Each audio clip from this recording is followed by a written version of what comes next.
तो compound interest को ना हम लोग पहले तो डिफाइन करेंगे कि how do we see compound interest, ठीक है। फिर हम डिफाइन करने के बाद will try to find out what are the different two ways to calculate both. एक तो तुम्हारा जो इंटरेस्ट है कंपाउंड इंटरेस्ट, एंड अमाउंट जो आपका बनता है आफ्टर एडिंग दैट इंटरेस्ट। तो अगर डेफिनेशन की बात करो तो एक बेसिक अंडरस्टैंडिंग यही है। जैसे मान लो कि अगर मैं या कोई भी आदमी A to B अगर 100 रुपए का लोन देता है और बोलता है कि 10% पर एनम का इंटरेस्ट होगा, तो 1 साल बाद वो अमाउंट हो जाएगी 110 रुपये, है ना। It will be added +10 add हो जाएगा। और अगर ये पैसा नहीं रिटर्न किया जा रहा है तो आइडियली यही होना चाहिए कि this money should be the entire loan, क्योंकि अब आपके पास 110 रुपये हो गए। अब फिर से अगर आपको 10% इंटरेस्ट लगा पर एनम है, तो इस पूरे पैसे पे आपको 10% देना चाहिए, विच इज +11। तो फाइनली आपको 121 रुपीज लौटाना चाहिए। तो doesn't it seem very logical, logical then कि आपने 100 रुपए का इंटरेस्ट मतलब प्रिंसिपल था, आपने लोन लिया, 10% पर एनम का आपका वो था। तो 1 ईयर के बाद, फर्स्ट ईयर के बाद आपने 110 कर लिया, and then after you are not giving any money, कोई पैसा आपने नहीं लौटाया। फिर सेकेंड ईयर के बाद 10% आप फिर से प्रिंसिपल का ही दे रहे हो, जबकि लोन अमाउंट तो 110 रुपया हो गया। तो लेकिन तब भी आप उसी को दे रहे हो, तो फिर ये 120 ही हो गया। तो ये हम SI में करते हैं और ये हम CI में करते हैं, where if you are not returning any money, I will consider that your principal for the next year is, जो एक्यूमुलेटेड मनी था वो हो जाएगा। जैसे 100 रुपया था, 10 रुपया ऐड होके 110 बना। Now this 110 rupees which is accumulated, ये नेक्स्ट ईयर के लिए प्रिंसिपल हो जाएगा। And finally you will be getting 121। तो तुम लोग बताओ कौन सा लॉजिकल लगता है तुम्हें, which one seems to be more logical. कोई भी बोल दो, आशुतोष बोल दो, सबको हाँ ही बोलना है, मतलब सॉरी CI ही बोलना है। If anyone wants to say SI then please say. तो I would like to know कि ऐसा क्यों बोल रहा है। अगर सब लोग ऐसा CI ही बोलना चाहता है कि CI seems to be more logical, तो देन इट्स ओके। बोलो सृष्टि, which one is more logical? Sir CI Yeah, logical है। because you are not returning any money for next year, वो पैसा आपके लिए लोन अमाउंट होना चाहिए। इसीलिए दुनिया में मतलब सारी जगह ऑलमोस्ट एवरी प्लेस CI ही यूज होता है। लेकिन till the time we are at academic place, competition या जो भी चीज हम दे रहे हैं, इसमें हमारा थोड़ा उल्टा है। हम जब तक CI लिखते नहीं है तब तक हम उसको SI मानते हैं। जैसे मान लो कि एग्जाम में पूछता है कि 10% बोलता है, 10% रेट ऑफ इंटरेस्ट है, तो हम उसको SI ही मानेंगे, उसको CI नहीं मानेंगे। तो ये बस ये याद रखना है कि despite CI is more prevalent and logical, but still ये हमेशा CI करके लिखा होगा, तभी हम उसको CI बोलेंगे, ठीक है। तो ये हो गया आपका डेफिनेशन के टाइप की, जिसमें you don't have to write anything for definition as per se. But हाँ, आप ये विजुलाइज कर सकते हो कि when interest is added to principal for next cycle. अब साइकिल क्यों बोल रहे हैं? जनरली ईयरली साइकिल होता है, बट ये जरूरी नहीं है। कंपाउंड इंटरेस्ट जो है वो हाफ ईयरली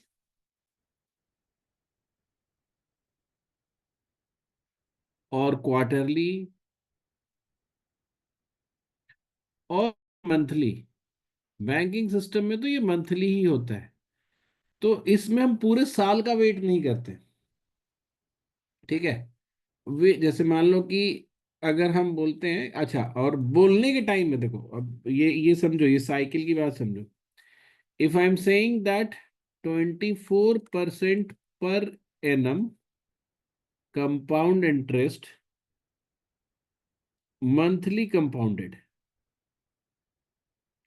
अगर कभी ये बात की गई, ये बोला गया, तो इसका मतलब क्या हुआ कि जो यहाँ पे हम कर रहे थे कि हम 10 रुपए 1 साल के बाद ऐड कर रहे थे, if 100 rupees is your principal, तो इसमें एक साइकिल के बाद, यानी अगर मंथली कंपाउंडेड है तो एक मंथ के बाद इंटरेस्ट क्या मिलेगा। तो अगर 24% ईयरली है तो एक मंथ का इंटरेस्ट रेट कितना होगा, बताओ। 2%। 24% अगर पूरे साल का है तो 1 मंथ का 2% होगा। तो आफ्टर 1 साइकिल, यानी कि 1 मंथ लेटर, जो आपका अमाउंट हो जाएगा वो 102 हो जाएगा। और फिर नेक्स्ट साइकिल में, यानी कि सेकेंड मंथ में, 102 का 2%, यानी कि 102, 102 प्लस 2.04, ये हमें इंटरेस्ट मिलेगा। तो यहां मैंने इसीलिए लिखा है कि सीआई जो है वो, सॉरी, यहाँ पे जो मैंने लिखा है कि when interest is added to principal for next cycle, और ये साइकिल कौन सा है, with whatever cycle it is defined, ठीक है। In some cases it can be daily also, ठीक है। यहां तक समझ में आया सबको, किसी को कोई प्रॉब्लम है अब तक की बात में? हाँ ना बोलो कुछ। Yes sir. तो आपका इंटरेस्ट जो है वो ऐड हो जाएगा प्रिंसिपल में आफ्टर एवरी साइकिल, और साइकिल जो है आपका yearly, half yearly, quarterly, monthly, it could be anything, ठीक है। अब आती है कैलकुलेशंस पे। तो बिफोर कैलकुलेटिंग मुझे एक बात बताओ कि जैसे अगर मान लो कि रेट ऑफ इंटरेस्ट 10% है और प्रिंसिपल अगर पी है, तो 1 साल बाद क्या हो जाएगा, अगर 10% पर एनम है, साइकिल भी ईयरली है, तो 1 साल बाद ये अमाउंट कितना हो जाएगा, जल्दी बताओ। पी अगर प्रिंसिपल है और 10% रेट ऑफ इंटरेस्ट है, तो 1 साल बाद वो अमाउंट कितना अमाउंट हो जाएगा ये,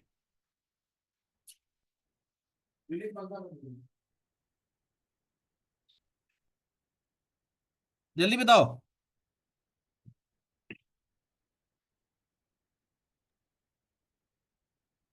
यही दिक्कत है ऑनलाइन के साथ, तुम लोग ये नहीं आता है तो बताओ कि नहीं आता है, एनीवन? आसिता बोलो। सर 110% बोला ना। हाँ, 110% होगा, लेकिन इसको हम बोलना पड़ेगा ना कि यू कैन से आइदर कि 11/10 इंटू पी, हम्म और we can write it 1.1 into P, है ना। हम्म ये फ्रैक्शनल मल्टीप्लायर हो गया, ये डेसिमल मल्टीप्लायर हो गया। ओके और okay can say 110/100 into P, ठीक है। ये परसेंटेज मल्टीप्लायर हो गया। Hmm basically in all these cases, किसी भी तरीके से हम इसको रिप्रेजेंट करें, ultimately what is this happening, P में आप पी का 10% ऐड कर रहे हो, है यस ना। सर।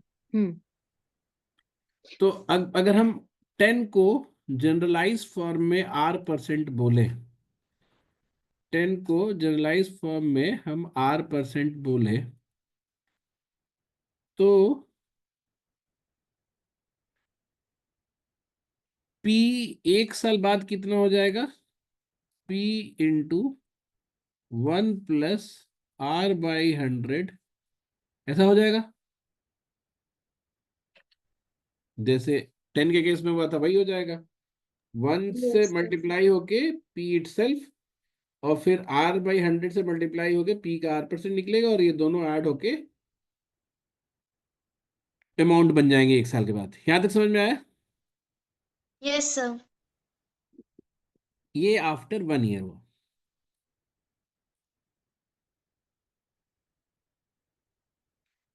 फिर अगली साल आफ्टर 2 ईयर ये पूरी अमाउंट मेरी क्या हो जाएगी, प्रिंसिपल की तरह हो जाएगी। तो हम उसको एज इट इज लिख लेते हैं, और फिर इसमें R% ऐड होना है, तो जैसे ये मल्टीप्लाई हुआ एक बार और मल्टीप्लाई हो जाएगा। तो बेसिकली क्या हुआ ये, P इंटू 1 + R/100 का स्क्वायर।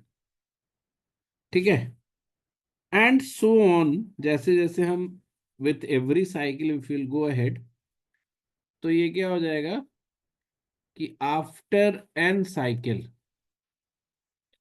आफ्टर एन ईयर, और यहाँ पे हम यही हमारा साइकिल है, after n cycle it will be P1 + R/100 to the power n। और ये क्या होता है, अमाउंट। ये सीधा हमें अमाउंट मिलता है after interest, adding the interest. ठीक है, यहाँ तक क्लैरिटी होगी सबको? Yes, sir. अब अगर आपको कंपाउंड इंटरेस्ट चाहिए आफ्टर 1 ईयर, तो हम क्या करेंगे, अगर हमें सिर्फ CI चाहिए तो हमें क्या करना पड़ेगा, P1 + R/100 to the power n। ये हमारा पूरा अमाउंट निकल गया, माइनस में हम प्रिंसिपल करेंगे, तो ये मेरा पूरा कंपाउंड इंटरेस्ट बनेगा आफ्टर n ईयर। ठीक है, तो ये हम बचपन से पढ़ते आ रहे हैं, बट बेसिकली ये हमें याद रखना है। वी अच्छा, और मल्टीप्लायर वाले भी टर्म में याद रखना है कि जब आपको परसेंटेज पता है तो you can use any multiplier. तो जैसे मान लो कि 20% इंटरेस्ट है, 20% पर एनम का इंटरेस्ट है for yearly cycle only.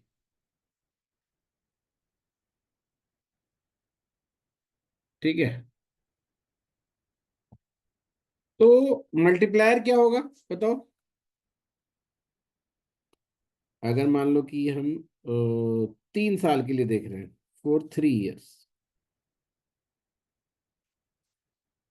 P ही हमारा प्रिंसिपल है, तो आप ऐसे बोल सकते हो P × 1 + 20/100 टू द पावर 3, या ऐसे भी लिख सकते हो 6/5। 6/5 होता है 20% का मल्टीप्लायर। तो एक सेकंड, शुरू में ना लिख के बाद में लिखे, पी पहले लिखे, P × 6/5, ये इसका पावर 3, या 1.2 होता है, तो 1.2 मल्टीप्लायर होता है तो उस पर पावर 3। लेकिन अगर हम ये ऐसा चेंज करें, हमने बोला कि लेट्स से 40 नहीं, 30% पर एनम, बट यहाँ ऐसे लिखा compounded, compounded half yearly, compounded half yearly. और फिर तुमसे बोला गया कि amount after 2 year,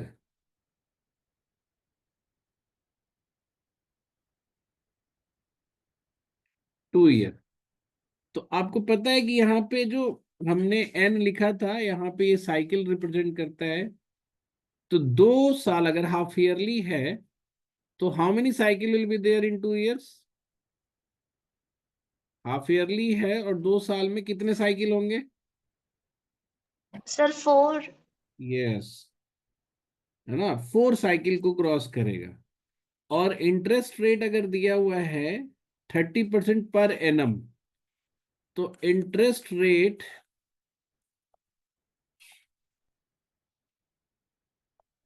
for one cycle कितना होगा? 15%। क्योंकि अगर एक साल का 30% है तो 15% for one cycle, one cycle और 6 मंथ, जो भी बोलो। तो अब ये कैसे निकलेगा? तो अब अगर निकालना है तो हम लेंगे P into 1 + 15/100 to the power 4। ये हमारा अमाउंट निकला। बोलो, समझ में आई बात? Yes, sir. Very good. तो अब आप समझ गए कि कंपाउंड इंटरेस्ट होता क्या है, साइकिल क्या होती है, इंटरेस्ट कैसे डिवाइड होता है, एवरीथिंग यू गॉट। अब अगर हम कैलकुलेशन करें ईयर बाय ईयर, और लेट से वी टेक एन एग्जांपल कि प्रिंसिपल हमारा P है which is 8000, rate of interest है 10% पर एनम, और ईयरली कंपाउंडिंग है। ईयरली कंपाउंडिंग है, ये बोलने की जरूरत नहीं है, अगर कुछ नहीं लिखा हुआ है तो ईयरली ही होगा। अब let's go year by year, ये क्या होता है। तो हम ऐसे सोचेंगे कि भाई हमारा 8000 है,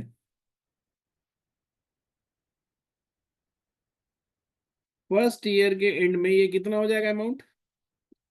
इसमें क्या बढ़ जाएगा? 800। यस। तो ये पूरा अमाउंट हो जाएगा 8800। यानी हम यहां से 11/10 मल्टीप्लाई करके यहाँ पहुंच गए। फिर सेकेंड ईयर में कितना हो जाएगा? अब इसका 10% कितना होगा? 880, वो हमें ऐड करना होगा। तो कितना हो जाएगा? 9680। यानी कि इसमें हमने 11/10 मल्टीप्लाई किया। थर्ड ईयर में अब इसमें हमारा फिर से 11/10 मल्टीप्लाई होगा, यानी कि इसका 10% 968 ऐड करना पड़ेगा हमें इन द सेम। तो हो जाएगा 8, 8 और 6 14, अच्छा रात लगा 1, 9 6 15, 1 16, 1 9 1 10, ये हो जाएगा। तो हर बार नए वैल्यू पे, नए अमाउंट पे 10% निकलना, ऐड करना, ये थोड़ा डिफिकल्ट हो जाता है, but still you can do. थोड़ा इसको सिंप्लीफाइड करते हैं हम, सिंप्लीफाइड एंड कई सारे प्रॉब्लम्स का ये स्ट्रक्चर, यही सोल्यूशन है, स्ट्रक्चर्ड सोल्यूशन यही से आता है। इसको ध्यान में रखो। And structured solution for many question आपको मिलेगा, जैसे कि 3 साल तक ही पढ़ेंगे हम, and then I tell you कि कैसे कैसे ये होता है, सॉल्व करते हैं। जैसे यहाँ पे प्रिंसिपल हमारा यहाँ पे वही 8000 है। At the end of first year, rather than writing amount, मैं सिर्फ इंटरेस्ट लिखूंगा। जैसे यहाँ हम पूरा अमाउंट लिख रहे थे, यहाँ पे हम सीधा सीधा इंटरेस्ट लिखेंगे कि एक साल में 800 रुपीज का इंटरेस्ट हुआ, 10% ऑफ 8000। अब मुझे ये पता है कि ये दोनों अमाउंट इज नाउ प्रिंसिपल, तो हम 8800 ऐड करके उसका 10% हमने निकाला था, यहाँ पे 880 जोड़ा था, या यहाँ पे हम इसको ऐड करके फिर इसका 10% निकाला था। ये ना करके, ये ना करके हम क्या करेंगे कि ये दोनों जो अमाउंट है इसके अलग अलग 10% निकाल लेंगे। तो जैसे मान लो कि ए का 10% निकालो तुम, और बी का 10% निकालो, और दोनों को ऐड करोगे तो फाइनली तुम्हें ए प्लस बी का ही तो 10% मिलेगा ना। ये बात समझ में आ रही है ना तुम्हें? परसेंटेज एडिटिव होता है, पता है कि नहीं? बोलो हाँ, बोलो जल्दी बोलो हाँ। Yes, sir. परसेंटेज एडिटिव होता है, ठीक है। तो मैंने क्या किया कि मैंने उसको ऐड ही नहीं किया। अब शुरू में लगेगा कि हम क्यों छोड़ रहे हैं, उसको ऐड कर देते, but it will help us in solving many problem. तो अब मेरे पास पता है कि पहले वाले के लिए 800 और दूसरे वाले के लिए 80।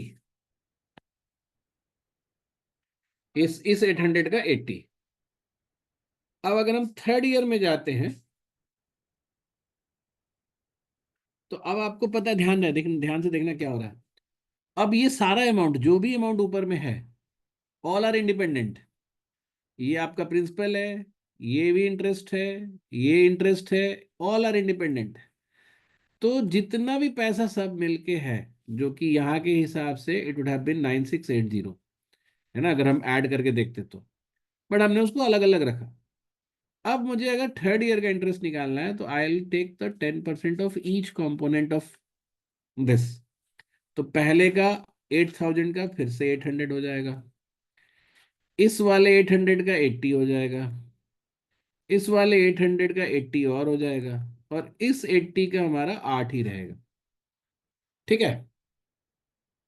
तो अब आपको कई बार ऐसा फील होगा कि सर कोई छूट गया तो छूटने के डर से आप इसको छोड़ो मत। एक बेसिक विजुलाइजेशन देखो, जैसे पहले साल में कितनी एंट्री है इंटरेस्ट की, एक। दूसरे साल में कितनी एंट्री है, कुछ तो बोलो, दो। Yes sir. तीसरे साल में चार, तो वो डबल होते जाता है। तो अगर मैं फोर्थ ईयर का भी निकालूं कि फोर्थ ईयर का तो फिर इंटरेस्ट, 5 हाँ, तो कितने एंट्री होंगे बताओ। 5। अरे 8 डबल एट हो। And double. अच्छा। जैसे एक से दो, दो से चार, चार से आठ। अब तुमको खुद भी सोचना चाहिए ना, ये जितने ऊपर जितने भी मेंशन्ड क्वांटिटी है, सबका इंटरेस्ट मिलेगा ना हमें। यस सर, आ गया सर। समझ में आ गया ना। तो हमें सबसे पहले तो 8000 का 800, इस 800 का 80, फिर दूसरे वाले 800 का 80, फिर इस 80 का 8, फिर इस 800 का 80, फिर इस 80 का 8, फिर इस 80 का भी 8, और इस 8 का 0.8। पॉइंट। समझ में आया? अब यस। फायदा क्या है कि अगर मुझसे, मतलब क्वेश्चन ऐसे हो सकता है कि अगर मेरे से पूछा जाए कि कोई पूछे कि what is the interest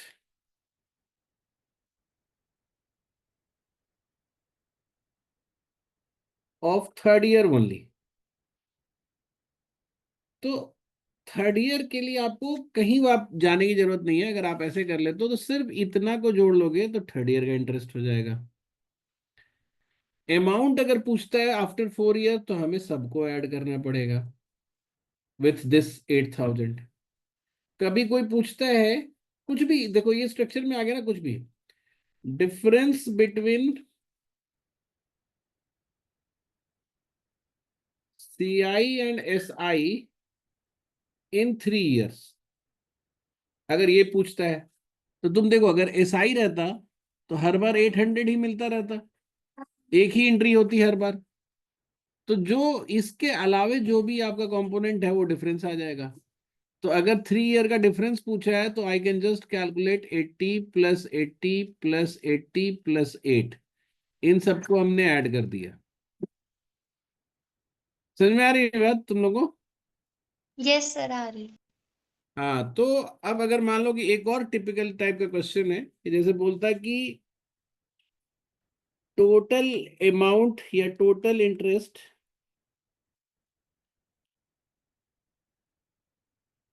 after 2.5 year,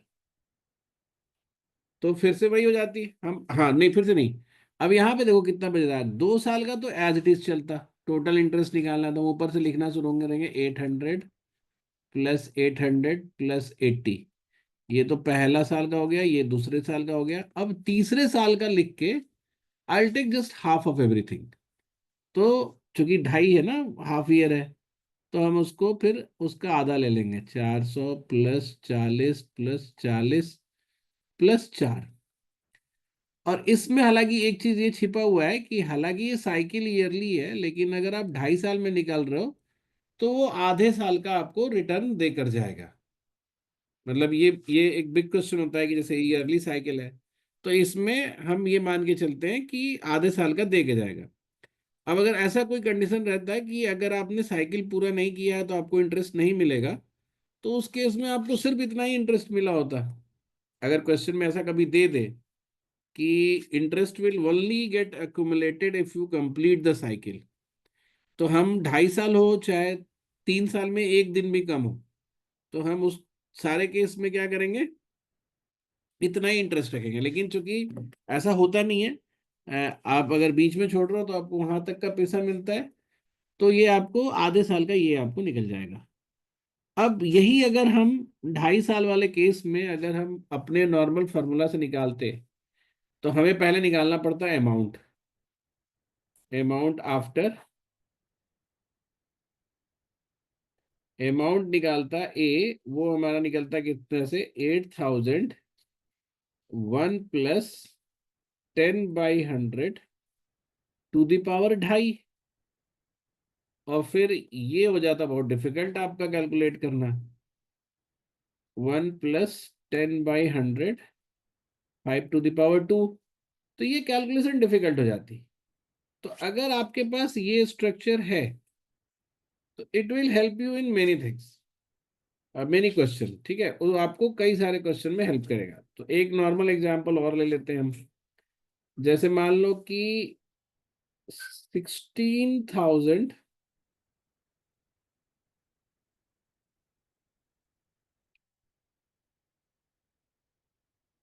ठीक है, 16,000